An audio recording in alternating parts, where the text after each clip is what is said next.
네, 반갑습니다. 오늘은 블랙 프라이데이라고 칭할 만큼 주식 지수가, 주가 지수가 폭락한 날입니다. 어제 2025년 세제 개편안 발표 여파입니다. 그래서 실은 어제 오전에 10시에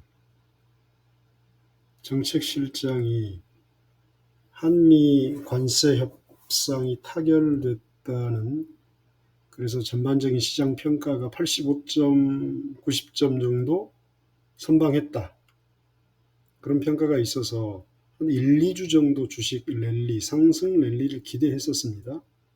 그런데 갑자기 오후에 2025년 세제 개편안이 빵 발표되면서 오늘 증시에 찬물을 끼얹었습니다. 그래서 저는 오늘 블랙 프라이데이라는 표현을 한국에서 쓰게 될 것이라고는 생각을 못했는데, 아무튼 그런 날이었습니다. 얼마나 떨어졌느냐. 이재명 대통령이 당선되고 나서 약 저희가 주가가 3,200, 2,900 초반에면 있다가 3,200을 돌파했었잖아요. 근데 그거 다 까먹었습니다. 오늘 코스피가 3,119, 겨우 3,100 지켰습니다.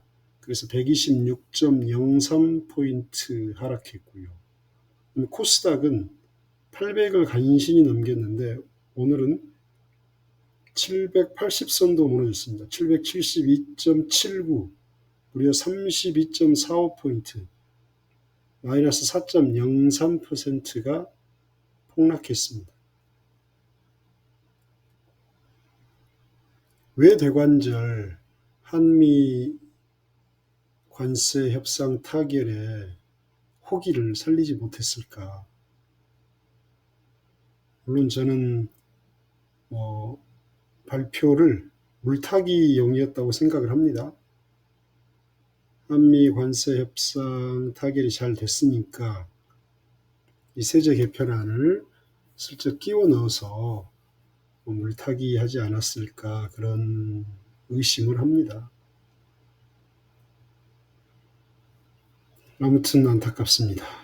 자, 그러면 대관절 세제 개편안이 뭐길래 이렇게 시장에서는 냉담한 반응을 했느냐. 몇 개만 좀 봅시다. 정리했습니다. 제가 법인세율을 먼저 볼게요. 기존에 최고 24%였었죠. 그거를 지금 원래 문재인 정권 2년 전에 25%였었거든요. 그렇게 1%포인트 인상했습니다. 각 구간별도 전부 다 1%포인트씩 인상했습니다. 9%는 10% 이런 식으로. 그래서 이제 세수를 좀 확충하고 재정 건전성을 확보하기 위해서 법인세를 올렸습니다. 이 법인세 1%포인트 올린 것만으로 연간 약 4조 6천억 정도의 세수 확보가 됩니다. 그 얘기는 기업은 그만큼 부담이 증가한다는 얘기겠죠. 그러니까 좀 이중적이잖아요. 모순적이죠. 기업 투자 활성화하고 경제 성장, 기업이 이끌고 그 다음에 정부와 민간이 협력하는 그런 자본시장 활성화 방안을 발표하고 코스닥 5천 위원회까지 만들었는데 좀 모순된다. 그래서 시장은 예민하게 반응한다. 그러고요. 두 번째가 금융투자소득세, 이건 폐지했고요. 증권거래세율을 인상시켰습니다. 이것도 원래 0.20이었었는데 2023년 이전에, 근데 윤석열이가 0.15%로 깎은 거거든요. 이것을 다시 환원했습니다. 역시 세수 확충을 위해서 한 일입니다. 그 점에 대해서는 그럴 수 있다 생각합니다. 그러면 얼마나 증권거래세로 세수가 확보가 되느냐. 연간 막 2조 3천억 정도 더 들어올 것으로 추정합니다. 이것도 마찬가지입니다. 근데 그 얘기는 뭐죠? 주식 투자자들에게 2조 3천억을 더 가져간다는 얘기잖아요. 물론 2년 전과 똑같지만 개인으로 따지면 몇 푼 안 됩니다. 주식 투자를 뭐 몇 억씩 하는 사람이 많지가 않으니까. 하지만 이것도 역시 법인세율을 인상해서 법인의 투자 심리를 위축시키는 것처럼 증권거래세율을 0.15에서 0.20으로 올림으로써 개인 투자자들, 개미 투자자들 뭐 거의 해당이 안 될 겁니다만 99%는 해당이 안 됩니다. 하지만 위축되죠. 경제는 심리 아닙니까? 분위기란 말입니다. 정책 일관성이 없다. 시장 활성화 대책과 맞지 않는다. 이런 것 때문에 오늘 급락을 했고요. 그 다음에 또 하나가 이제 주식 양도소득세에서 대주주 기준을 원래 10억이었었습니다. 이것을 윤석열이가 50억 원 이상으로 종목당 한 종목에 50억 원 이상을 가지고 있으면 대주주 요건에 해당돼서 세금을 많이 내야 돼요. 근데 이것을 다시 종목당 10억 원으로 2년 전으로 환원시켰습니다. 이거는 정부 입장에서는 바람직합니다. 조세 형평성 제고 차원이죠. 우리가 부동산이나 종합소득세는 최고 세율이 45%, 그리고 상속세 같은 경우는 잘못하면 뭐 6, 70%까지도 된단 말입니다. 근데 왜 주식은 종목당 10억 이상의 대주주에게 에게 35% 대주주에게 과세하겠다는데 이걸 50억까지 올려서 세금 내는 사람을 줄게 만들었느냐. 왜 주식으로 돈 번 사람, 대주주들은 이익을 주고 그렇지 않는 사람들에게는 부동산이나 아파트 한 채 사고 팔고 상속 몇 억 받고 하는 사람들에게는 큰 세금을 매기느냐. 이런 조세 형평성 때문에 다시 10억으로 낮췄습니다. 그리고 실제로 작년 기준으로 우리나라의 개인 투자자는 약 1,400만 명 정도 되는 걸로 추정됩니다. 여기서 10억 이상을 투자한 사람이 약 6, 7만 명 정도 됩니다. 여기서 10억이라는 것은 주식에 투자한 전체 금액을 얘기합니다. 한 종목이 아니라.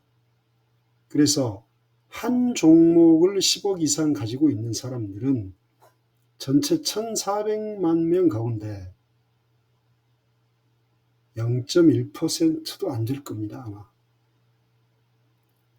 아무리 큰 손이라 하더라도 한 종목에 20억, 그래서 한 5개 종목, 100억 이렇게 가지고 있는 사람 많지 않아요. 기껏해야 수천 명 수준일 겁니다. 그래서 저는 뭐 일반 개미 투자자들, 조막순 투자자들은 아무 해당 사항이 없어요. 그리고 이제 대주주 요건에 해당이 안 되려고 연말에 50억이었을 때는 50억 넘는 주식을 팔아대고 10억이 넘으면 10억 넘는 주식을 팔아 제껴서 대주주 요건에 해당 안 돼서 세금을 덜 내려고 일부 하죠. 실제로 종목당 그렇게 많이 가지고 있는 사람들은. 근데 말씀드린 것처럼 그런 연말 투매 현상 재현이 정책 당국에서는 통계적으로 미미하다고 봤고 일부 기업 사이드, 대주주들, 자본가들 그리고 경제 전문지에서는 이거를 엄청나게 신랄하게 비판했죠. 마치 큰일이 일어난 것처럼 세금이 엄청 뜯기는 것처럼. 근데 그건 사실과 다릅니다. 그래서 아무튼 나는 10억이 한 종목당 없지만 일반 투자자들은 기분이 나쁜 거예요. 내가 돈 벌어서 잘하면 10억까지 올릴 수도 있는데 그러면 나도 대주주 돼? 그러면 또 세금 많이 내야 돼? 이런 거죠. 그러니까 이것도 저는 물론 국회에서 이제 좀 마사지가 되겠지만 뭐 50억이었는데 원래 10억에서 50억으로 올린 윤석열이가 미친놈이죠. 한 2, 30억 정도 했었어야 되는데 그럼 저희도 중간 단계가 좀 필요하다.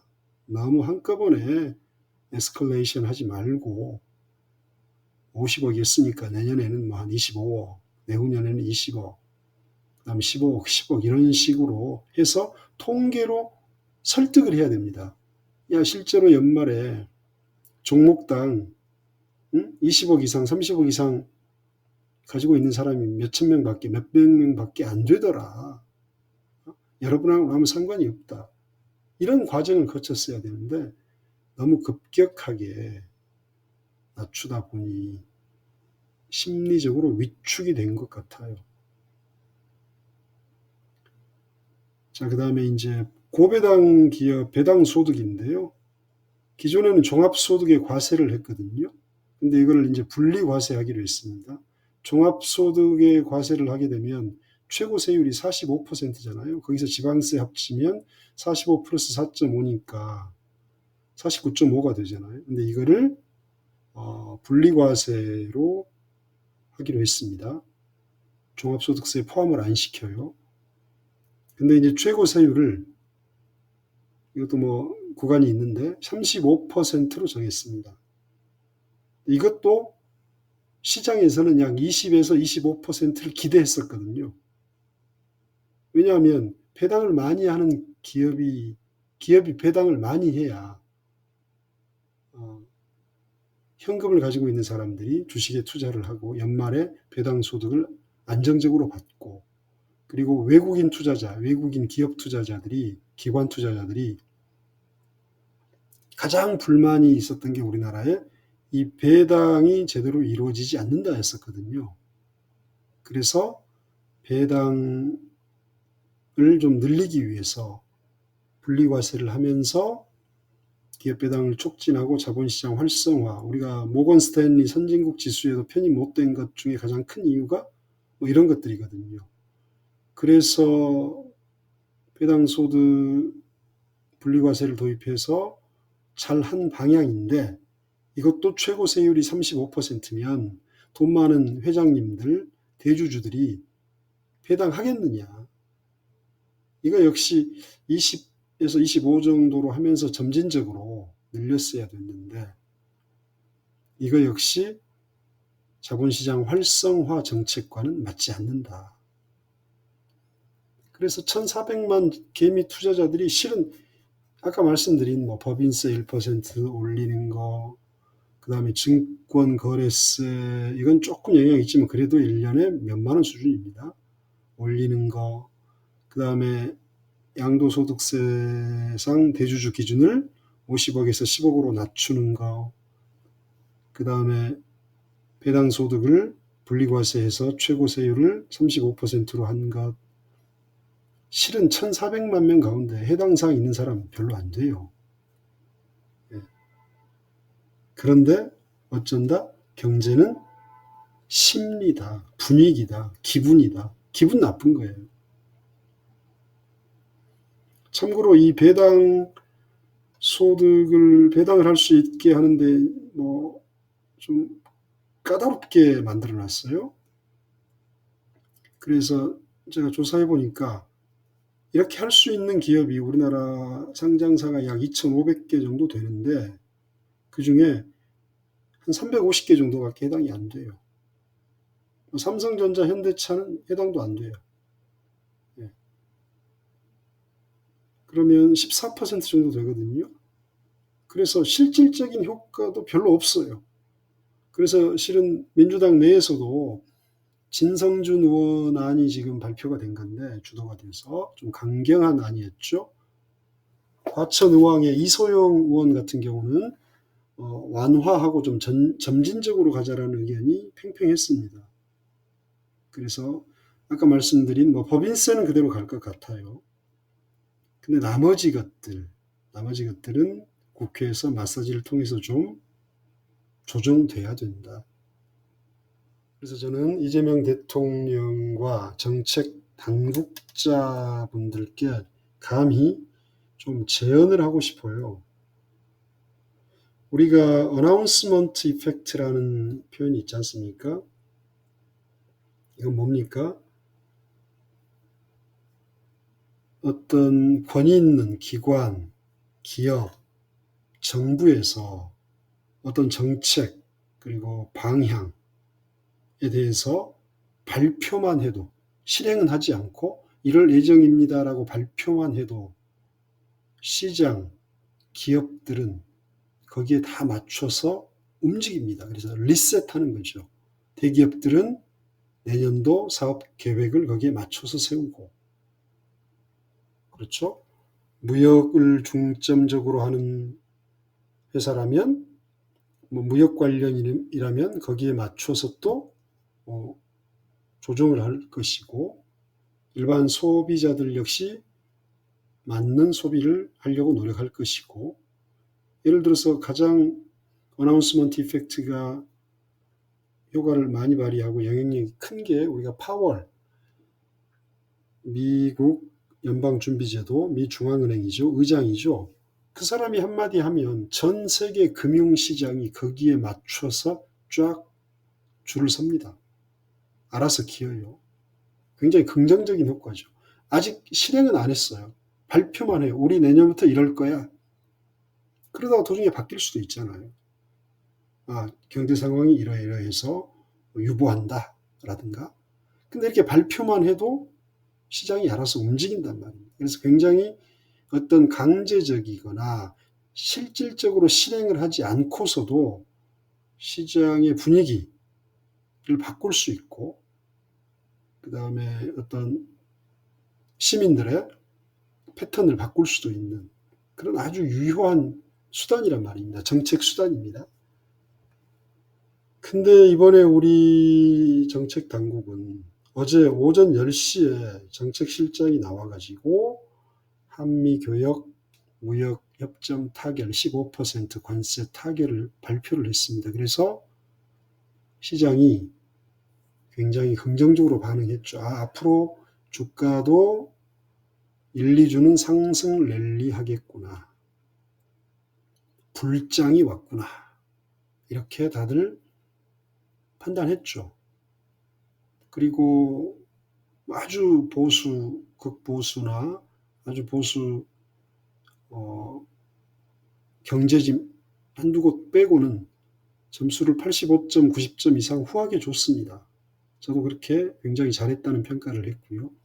근데 갑자기 오후에 이 소식이 들렸어요. 2025년 세제 개편안.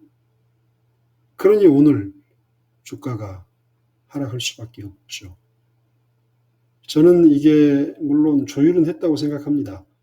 그래서 물타기였다고 생각을 해요. 미국, 한미 무역협정이 타결이 잘 돼서 반응이 봤잖아요. 한나절 보니까 좋아. 그러면 25년 세제 개편안 살짝 찝찝한 게 있지만 발표하자. 괜찮을 거야. 이런 안일한 생각을 했다고 저는 생각합니다. 그래서 이재명 대통령과 정책 당국자들께 제가 감히 제안하자면 정책 발표 시점 중요성을 이번 기회에 각성하시고 인식해야 됩니다. 지금까지 벌어놓은 것 오늘 하루 다 까먹었습니다. 월요일 날 지지율 안 좋게 나올 겁니다. 찬물을 끼얹은 이 정부 정책 당국자 모조리들 혼내야 됩니다. 우리가 샤워실의 바보들이라는 표현이 있습니다.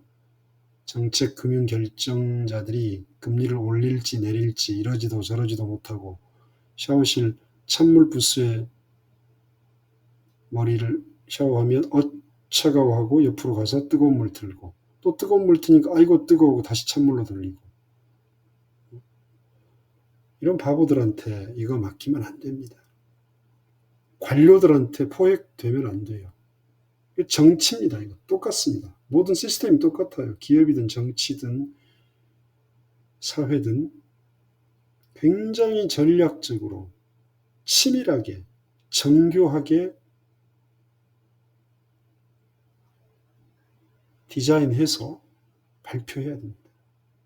아무리 정책이 정당하고 필요하더라도 그 정책의 정당성은 넘어서야 됩니다. 시장이 수용하지 않으면, 시민이, 국민이 받아들이지 않으면 아무 소용이 없습니다. 누구는 좋은 정책 할 줄 몰라서 안 하겠습니까? 여론이 돌아서면 회복하기 힘듭니다. 다시 말씀드립니다. 정책의 정당성을 넘어서 시장 수용성을 확보하시라. 꼭 말씀드리겠습니다. 물론 세수 확보해야 되고 재정 건전성 확보해야 됩니다. 아까 그 몇 가지 조치들로 인해서 연간 약 8조 2천억 정도의 세수 수익이 생깁니다. 수입이. 말씀대로 뭐 법인세로만 약 4조 6천억 연간, 증권 거래세로만 2조 3천억, 기타 나머지 것들 다 합치면 연간 8조 2천억. 5년이면 얼마입니까? 41조입니다. 어마어마한 재정 건전성 확보가 되겠지만 그렇지 않다. 여론을 반드시 살피시고 시장이 받아들일 수 있게 점진적으로 가시라. 사회개혁, 법과 제도 개혁은 윤석열이가 망가뜨려 놓은 것은 지금처럼 강하게 밀어붙여야 됩니다. 부처님이 말씀하셨나요? 근데 이런 부분들 작은 돈이지만 내 돈은 안 나가는, 내 돈이 많이 나가진 않지만 분위기, 기분, 심리를 건드리는 부분은 굉장히 정교하게 접근하셔야 된다. 라는 충고드립니다. 오늘 여기서 마치겠습니다. 감사합니다.